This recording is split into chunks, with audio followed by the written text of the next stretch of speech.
ಸ್ನೇಹಿತರೆ, GNN ಕನ್ನಡ ಚಾನಲ್ಗೆ ಸ್ವಾಗತ ಸುಸ್ವಾಗತ. ಸಿನಿ ತಾರೆಯರ ರೀತಿಯಲ್ಲೇ ಕ್ರೀಡಾಪಟುಗಳು ಕೂಡ ದಶಕಗಳಿಂದ ರಾಜಕೀಯದಲ್ಲಿ ಗುರುತಿಸಿಕೊಂಡಿದ್ದಾರೆ.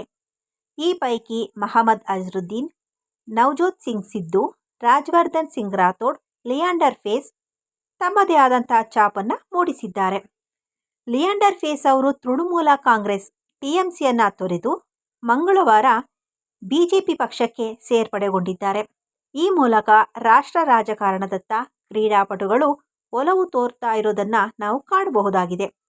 ಕ್ರೀಡಾ ಕ್ಷೇತ್ರದಿಂದ ಬಂದ ಕೆಲವರು ಸಚಿವರಾಗಿ ಉನ್ನತ ಮಟ್ಟಕ್ಕೇರಿದರೆ, ಇನ್ನು ಕೆಲವರು ಚುನಾವಣೆಯಲ್ಲಿ ಮಿಶ್ರ ಫಲಿತಾಂಶವನ್ನು ಕಂಡಿದ್ದು ಉತ್ತಮ ಅವಕಾಶಕ್ಕೋಸ್ಕರ ಹಾತೊರಿತಾ ಇದ್ದಾರೆ.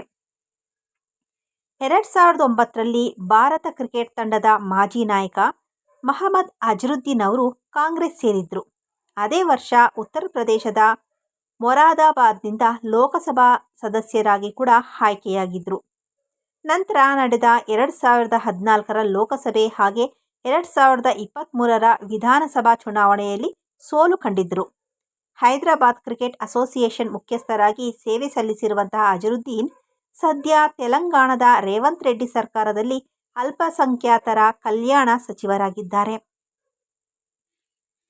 ಭಾರತದ ಮಾಜಿ ಓಪನರ್ ಆಗಿದ್ದ ನವಜೋತ್ ಸಿಂಗ್ ಸಿದ್ದು ಅವರು ಬಿಜೆಪಿ, ಕಾಂಗ್ರೆಸ್ ಹಾಗೆ ಅವರದೇ ಆದ ಆವಾಜ್-ಎ-ಪಂಜಾಬ್ ಸೇರಿದಂತೆ ಹಲವು ಪಕ್ಷಗಳಲ್ಲಿ ಗುರುತಿಸಿಕೊಂಡಿದ್ದಾರೆ. 2004 ಮತ್ತು 2009ರ ಸಾರ್ವತ್ರಿಕ ಚುನಾವಣೆಗಳಲ್ಲಿ ಬಿಜೆಪಿಯಿಂದ ಸ್ಪರ್ಧಿಸಿ ಗೆದ್ದಿದ್ದರು. ಬಳಿಕ 2017ರಲ್ಲಿ ಕಾಂಗ್ರೆಸ್ಗೆ ಸೇರ್ಪಡೆಯಾಗಿ ಅಮೃತ್ಸರ ಪೂರ್ವದಿಂದ ವಿಧಾನಸಭಾ ಚುನಾವಣೆಯಲ್ಲಿ ಗೆಲುವು ಸಾಧಿಸಿದರು. 2022ರ ವಿಧಾನಸಭೆ ಚುನಾವಣೆಯಲ್ಲಿ ಅದೇ ಕ್ಷೇತ್ರದಿಂದ ಸ್ಪರ್ಧಿಸಿ ಎಎಪಿ ಪ್ರತಿಸ್ಪರ್ಧಿಯ ವಿರುದ್ಧ ಸೋತಿದ್ದರು. ಸದ್ಯ ಅವರು ರಾಜಕಾರಣದಿಂದ ದೂರ ಉಳಿದಿದ್ದಾರೆ. ಒಲಿಂಪಿಕ್ಸ್ ಶೂಟಿಂಗ್ ವಿಭಾಗಕ್ಕೆ ಭಾರತಕ್ಕೆ ಮೊದಲ ಬೆಳ್ಳಿ ಪದಕ ತಂದುಕೊಟ್ಟಂತಹ ಶೂಟರ್ ರಾಜ್ಯವರ್ಧನ್ ಸಿಂಗ್ ರಾಥೋಡ್ ಅವರು 2013ರಲ್ಲಿ ಬಿಜೆಪಿ ಸೇರಿದ್ರು. 2014ರ ಸಾರ್ವತ್ರಿಕ ಚುನಾವಣೆಯಲ್ಲಿ ಜೈಪುರದಿಂದ ಲೋಕಸಭೆಗೆ ಆಯ್ಕೆಯಾದರು.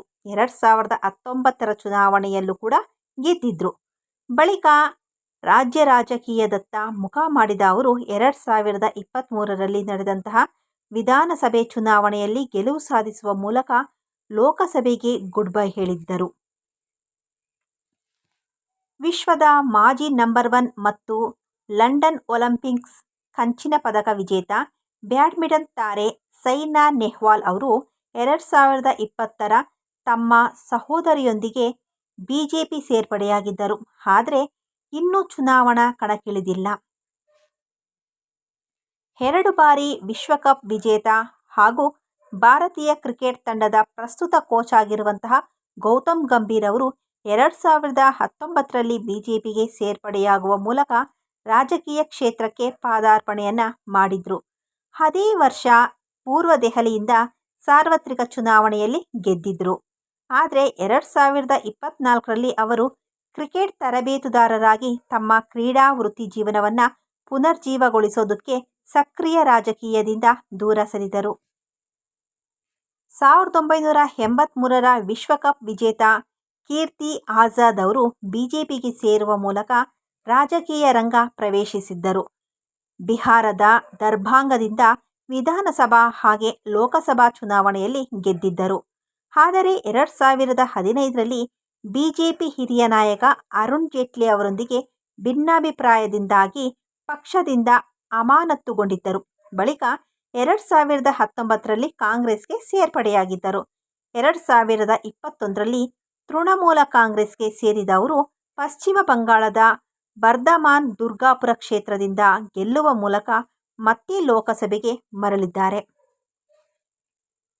ಖ್ಯಾತ ಮತ್ತು ಅಷ್ಟೇ ವಿವಾದಿತ ಕುಸ್ತಿಪಟುಗಳಾದ ವಿನೇಶ್ ಫೋಗಟ್ ಮತ್ತು ಬಜರಂಗ್ ಪುನಿಯಾ ಅವರು ಲೈಂಗಿಕ ಕಿರುಕುಳದ ಆರೋಪ ಹೊತ್ತಿದ್ದ ಬಿಜೆಪಿ ನಾಯಕ ಹಾಗೂ ಅಂದಿನ ಭಾರತೀಯ ಕುಸ್ತಿ ಫೆಡರೇಷನ್ ಮುಖ್ಯಸ್ಥ ಬ್ರಿಜ್ಭೂಷಣ್ ಶರಣ್ ಸಿಂಗ್ ಅವರ ವಿರುದ್ಧ ಪ್ರತಿಭಟನೆ ನಡೆಸಿ ದೇಶದ ಗಮನ ಸೆಳೆದಿದ್ದರು. 2024ರಲ್ಲಿ ವಿನೇಶ್ ಮತ್ತು ಬಜರಂಗ್ ಒಟ್ಟಾಗಿ ಕಾಂಗ್ರೆಸ್ ಸೇರಿದ್ದರು. ಫೋಗಟ್ ಹರಿಯಾಣದ ಜುಲಾನ ಕ್ಷೇತ್ರದಿಂದ ಗೆದ್ದು ಶಾಸಕಿಯಾಗಿದ್ದಾರೆ. ಪುನಿಯಾ ಅವರನ್ನ ಅಖಿಲ ಭಾರತ ಕಿಸಾನ್ ಕಾಂಗ್ರೆಸ್ ಮುಖ್ಯಸ್ಥರನ್ನಾಗಿ ಪಕ್ಷ ನೇಮಿಸಿತ್ತು. ಬೀಜಿಂಗ್ ಒಲಿಂಪಿಕ್ಸ್ ಕಂಚಿನ ಪದಕ ವಿಜೇತ ಬಾಕ್ಸರ್ ವಿಜೇಂದರ್ ಸಿಂಗ್ ಅವರು 2019ರಲ್ಲಿ ಕಾಂಗ್ರೆಸ್ ಪಕ್ಷಕ್ಕೆ ಸೇರ್ಪಡೆಯಾಗುವ ಮೂಲಕ ರಾಜಕೀಯಕ್ಕೆ ಬಂದಿದ್ರು. ಆದರೆ ಆ ವರ್ಷ ದಕ್ಷಿಣ ದೆಹಲಿ ಕ್ಷೇತ್ರದಿಂದ ಸ್ಪರ್ಧಿಸಿ ಚುನಾವಣೆಯಲ್ಲಿ ಸೋತಿದ್ದರು. ನಂತರ 2024ರಲ್ಲಿ ಅವರು ಬಿಜೆಪಿಗೆ ಸೇರ್ಪಡೆಗೊಂಡಿದ್ದರು.